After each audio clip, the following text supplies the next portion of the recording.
Friends, welcome to S2 study circle.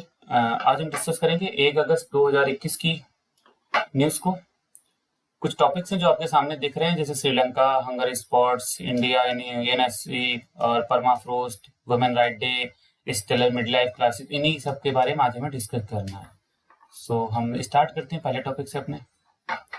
Sri Lanka seeks to reset relations with India. Actually भी हाल में ही श्रीलंका ने एक नए हाई कमिश्नर को अपॉइंट किया है इंडिया में। उनका नाम है मिलिंडा मुरागोडा, और इन्होंने एक प्रपोजल रखा है कि कैसे रिलेशंस को सुधारा जाए, और इसी में इन्होंने कुछ इश्यूज को भी कवर किया। तो उसमें से इश्यूज हैं जो इंडियन साइड ने शिकायत की है कि ऐसा गलत किया गया, जिसकी वजह से इंडिया और श्रीलंका के बीच में थोड़ा सा तनाव पैदा हुआ। इसमें से कुछ इश्यूज इन्होंने मेंशन किए हैं कि जैसे जब ईस्ट कंटेनर टर्मिनल प्रोजेक्ट को इंडिया के कैंसिल कर दिया था श्रीलंका ने, और उसके बाद चाइना की एंट्री हो गई थी, इस वजह से भी थोड़ा तनाव आया। इंडियन फिशरमैन का इशू तो लगातार चलता ही रहता है कि अरेस्ट कर लेते हैं श्रीलंकन नेवी, और उनको कई बार जो आरोप लगाया गया कि मार भी देते हैं लोग। रिफ्यूजीज की प्रॉब्लम है, श्रीलंकन रिफ्यूजीज की काफ़ी लॉन्ग टर्म पेंडिंग प्रॉब्लम है उसको। तो श्रीलंका ने क्या ब्लेम लगाया है कि भारत ने मेरे साथ क्या नहीं किया।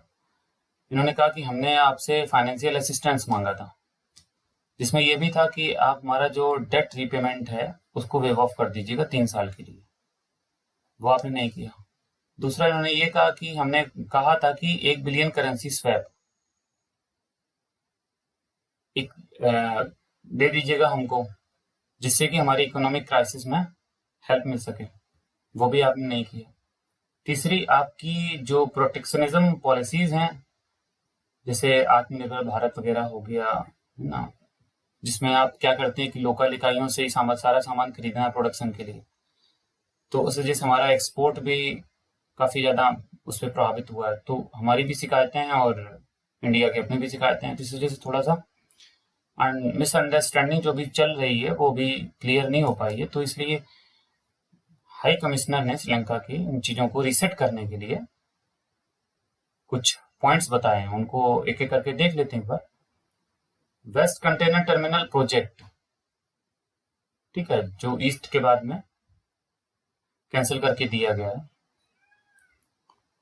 और साथ साथ में त्रिकोणमाली ऑयल टैंक फार्म और अन्य जो प्रोजेक्ट हैं उनको फास्टन किया जाए, थोड़ा सा फास्ट किया जाए, उनको स्पीड दी जाए जिससे वो जल्दी से अप्रूव हो जाए। और जो भी है कंपनसेशन, एक तरीके से हम तो ये कहेंगे कि इंडिया को दिया जा सके जिसको नुकसान हुआ है पहले, ट्रस्ट डेफिसिट जिसको बोलते हैं, फाइनेंशियल तो नहीं लेकिन ट्रस्ट में तो नुकसान हुआ है, तो जिससे ट्रस्ट दोबारा बन सके। दूसरा पॉइंट इन्होंने सुझाया है कि एक ट्रेड, इन्वेस्टमेंट और टूरिज्म को प्रमोट करने के लिए एक इंटर एजेंसी कमेटी बनाई जाए, जिसमें स्कॉलर्स का एक्सचेंज हो, और श्रीलंकन कैथोलिक पिलग्रिम्स को वेलंकन्नी ट्रेल जो है तमिलनाडु में, वहाँ आने के लिए भी प्रोत्साहित किया जाए, जिससे टूरिज्म बढ़े, प्रमोट हो। तीसरी बात ये इन्होंने कही है कि हम सीता अम्मन जो टेम्पल है श्रीलंका का, उसका एक स्टोन, उसका पवित्र स्टोन लाके हम अयोध्या टेम्पल के लिए देंगे भारत सरकार को। अच्छा कदम है। पाक स्टेट वे की जो प्रॉब्लम्स चल रही हैं कि अरेस्टिंग और किलिंग ऑफ इंडियन फिशरमैन, उसको भी कैसे भी करके सॉल्व किया जाए। इसके बाद जो रिटर्न ऑफ इंडियन रिफ्यूजीज हैं, जो रिटर्न ऑफ श्रीलंकन रिफ्यूजीज हैं, जो 1 लाख हैं इस समय, जो तो उनको भी इंडिया और यूएनएचसीआर मिलके इनको थोड़ा सा फास्ट करे, प्रोसेस को स्पीड अप दे, है ना, स्पीड अप करे इसको, जिससे कि ये जो श्रीलंकन रिफ्यूजीज इंडिया में रह रहे हैं इस टाइम पे, तो वो रह सकें, उनको एक सिटीजनशिप मिल सके, या फिर इंडिया में रहें, या फिर वो लौट के वहाँ चले जाएं श्रीलंका। एक्चुअली हम एक पैक्ट हुआ था, तो उसी के अकॉर्डिंग मैं बात कर रहा हूँ। आप देख लीजिएगा पिछले वीडियो में, आपको बहुत सारी चीजें उसमें मिल जाएंगी। अच्छा, हंगर स्पॉट्स क्या होते हैं? एक हंगर स्पॉट्स, देखिए, the food and agriculture organisation और वर्ल्ड फूड प्रोग्राम ने मिलके 23 हॉट स्पॉट आइडेंटिफाई किए हैं कि जहां पे कैटास्ट्रोफिक सिचुएशंस चल रही हैं इस टाइम पे, किस वजह से? भूख की वजह से। उनको प्रॉपर खाना नहीं मिल रहा। रीजन वॉर कन्फ्लिक्ट हो सकते हैं, रीजन वहां पे ड्रॉट हो सकता है, रीजन वहां पे फ्लड हो सकती है, बट वहां पे इतना ज्यादा स्टारवेशन हो रखा है कि उनकी इस स्थिति बन चुकी है कि वो मर भी सकते हैं। तो उनको तुरंत उनको हेल्प दी जाए, उनको बचाया जाए जिसमें से उन एफएओ और वर्ल्ड फूड एफएओ और डब्ल्यूएफपी ने आइडेंटिफाई भी किया है। एक इथियोपिया का टिग्रे रीजन है। ध्यान रखिएगा, हो सकता है कि ये टिग्रे रीजन ऐसे आ जाए क्वेश्चन एग्जाम में कि अभी रिसेंटली टिग्रे रीजन न्यूज में था, क्यों था, किससे रिलेटेड है, कहाँ पे है। तो ये ध्यान रखिएगा, इसीलिए मैंने इसको स्पेशली लिखा है। इथियोपिया में है ये, और जहाँ पे 4 लाख से ऊपर इस समय इस स्थिति में लोग कि मरने की स्थिति में है ना। दूसरा सदर्न मेडागास्कर, अब इसको एक बार देख लेते हैं क्योंकि हमारे इंडियन ओशियन का पार्ट है। तो ये है ऐसे करके, ठीक है। ये है यहाँ पर मेडागास्कर,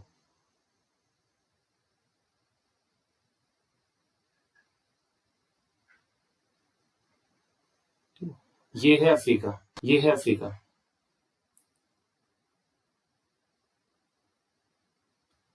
ये और ये है हमारा इंडिया। ये जब इंडिया है और ये है अफ्रीका और ये है मेडागास्कर। इसको हम लोग इसलिए दिखा रहा हूं मैं कि ये इंपॉर्टेंट हो सकता है मैथ के पॉइंट ऑफ व्यू से। ये है मेडागास्कर। तो अब मेडागास्कर जो है ये इंडियन ओशियन में है, ठीक है, ध्यान रखिएगा।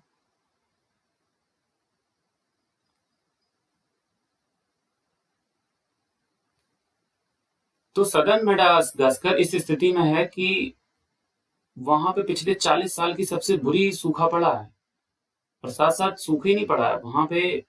जो अभी जैसे लोकस्ट अटैक हुआ था, जिसको अभी हम लोगों ने काफी सुन भी रहे तुम लोग, तो पेस्ट अटैक भी हुआ है जिससे जिसकी वजह से जहाँ पे महत्वपूर्ण खाने वाली फसलें थी, स्टेपल क्रॉप्स थी, उनको भी खत्म कर दिया गया है। और इस वजह से फूड प्राइसेस बहुत ज्यादा हाई हो चुके हैं। तो एक तो खाना नहीं है प्रॉपर, उसके बाद में जो खाना है भी वो इतना महंगा है। तो इस वजह से ना वहां पे भी काफी स्टारवेशन प्रॉब्लम्स, हंगरी प्रॉब्लम्स हो रही हैं। तीसरा जैसे यमन, सूडान, नाइजीरिया, ये तो एक तरीके से वॉर कन्फ्लिक्ट जोन में आ जाते हैं। ये सिविल वॉर टाइप का चल रहा है, अपने से ही परेशान है, ठीक है। तो इनकी भी स्थिति वैसे ही। तो ये टॉप 5 ऐसे कंट्रीज हैं, ऐसे रीजन्स हैं जहां पे हमें तुरंत इंटरनेशनल एरेना को हेल्प पहुंचानी चाहिए।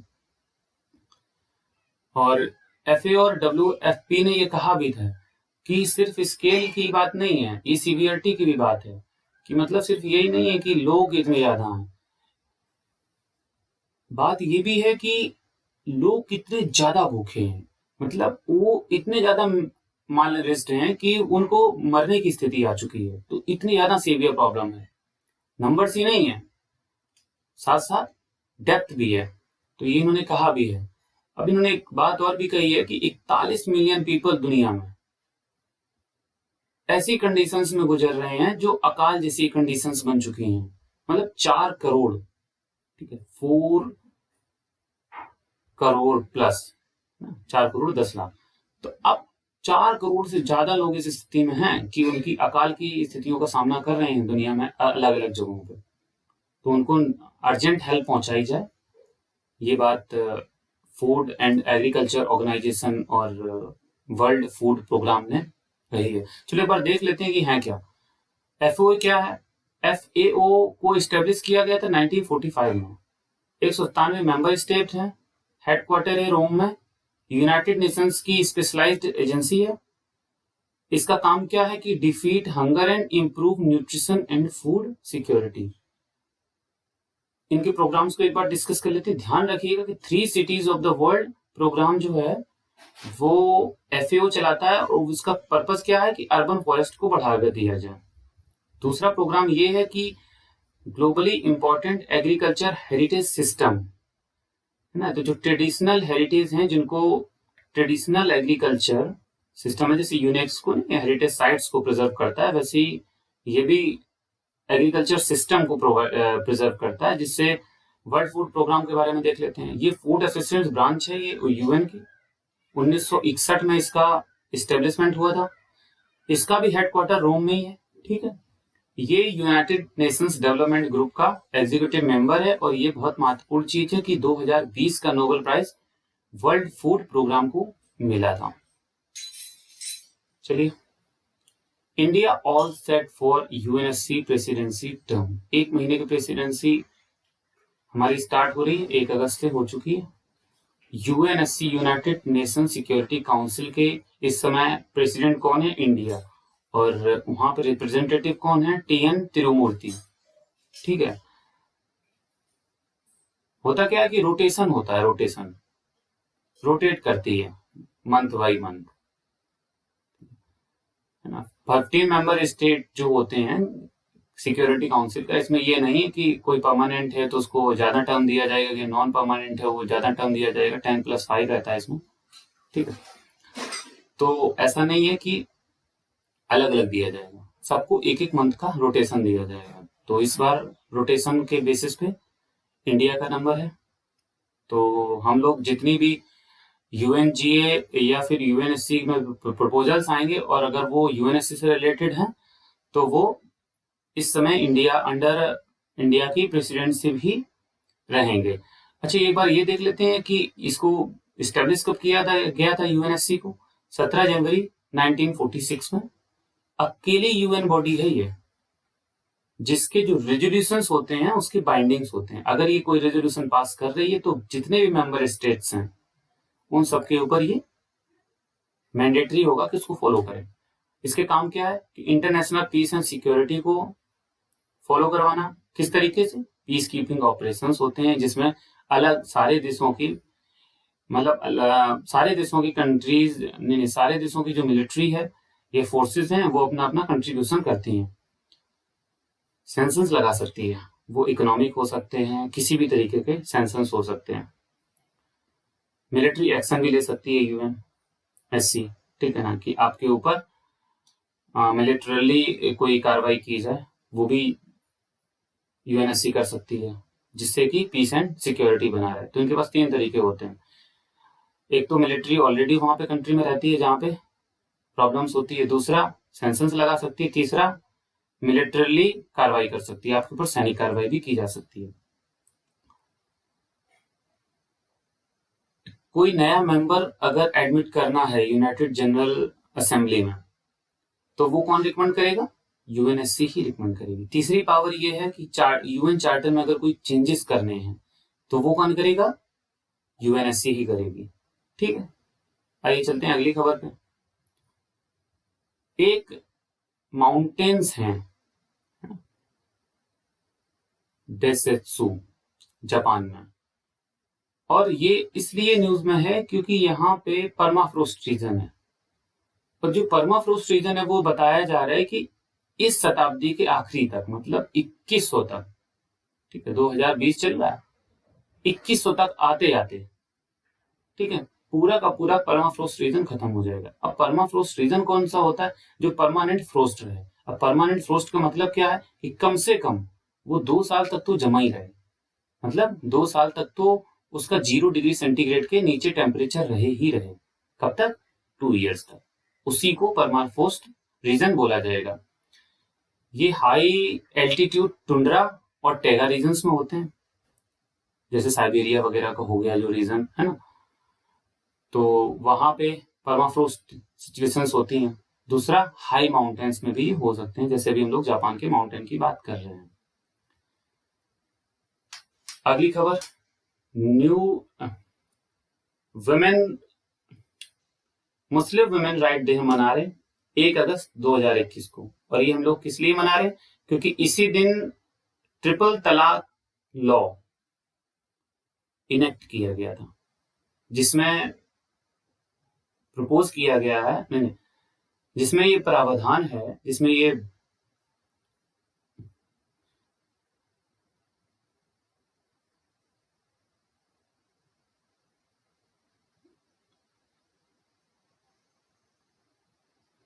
प्रावधान है कि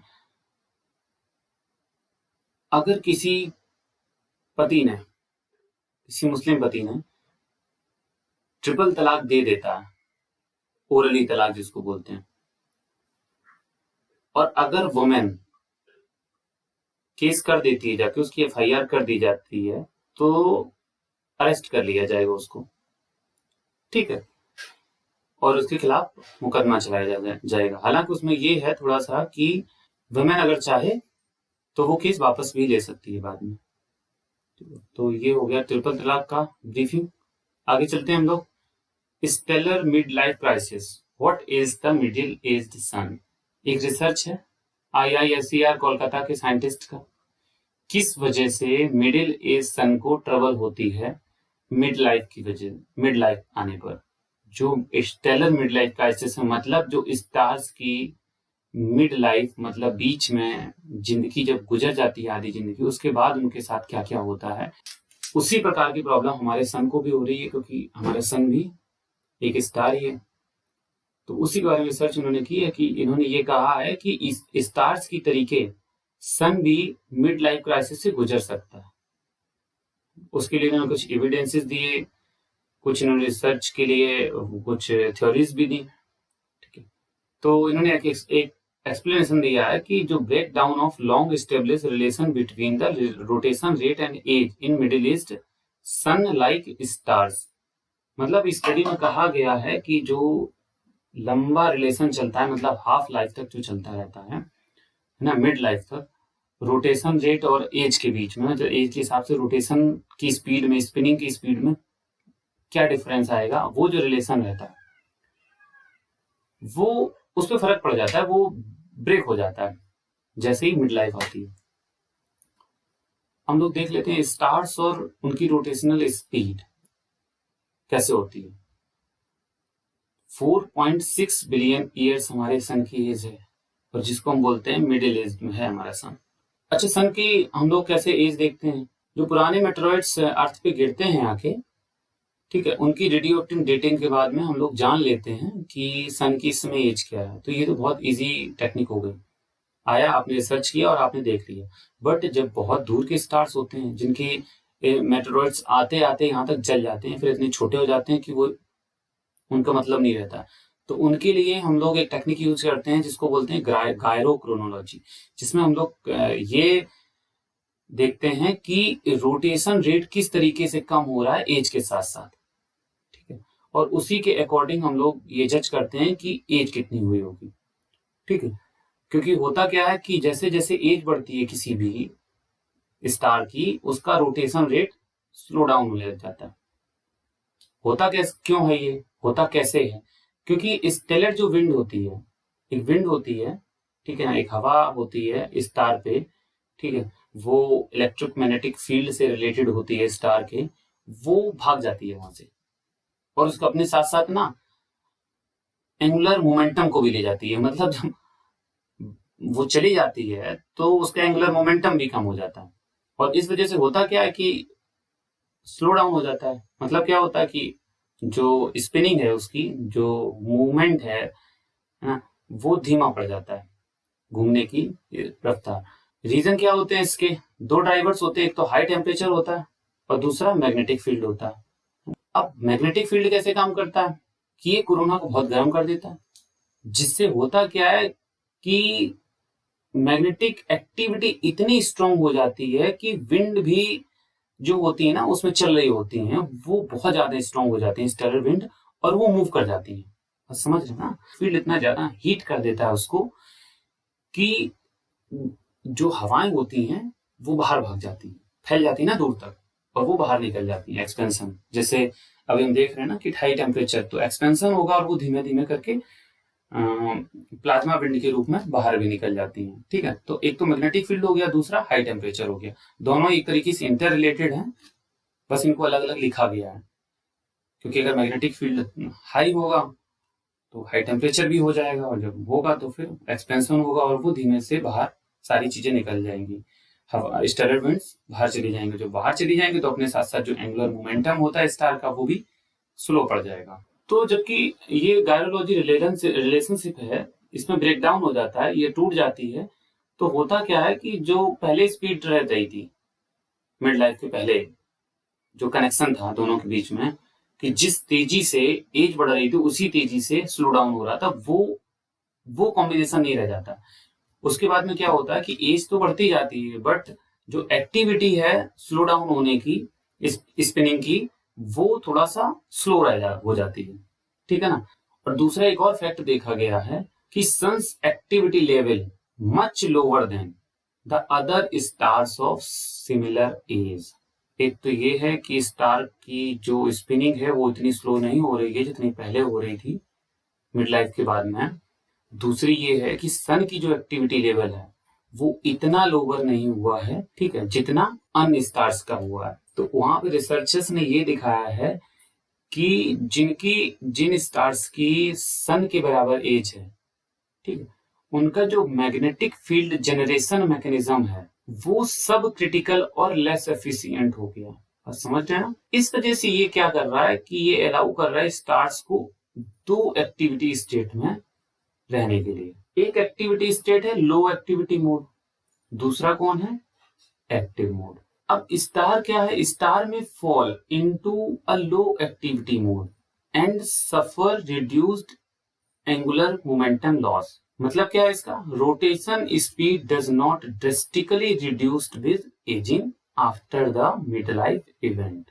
तो अब ये सब चीजें उन्होंने ऑब्जर्व करी कि मिड लाइफ के बाद में सन की सिचुएशन जो है अदर स्टार से अलग है। एक तो ये इन्होंने देखा, दूसरा इन्होंने ये देखा कि जो स्टार्स हैं वो लो एक्टिविटी मोड में चले जाते हैं, मतलब उनकी स्पीड जो है एज के साथ साथ उस स्पीड से कम नहीं होती है जिस स्पीड से पहले हो रही थी। दूसरा ऑब्जर्वेशन ये है। अब हम लोग ये देख लेते हैं कि प्लाज्मा क्या है। लोगों ने अभी टर्म्स पढ़े थे ना, प्लाज्मा ये है फोर्थ स्टेट ऑफ मैटर है।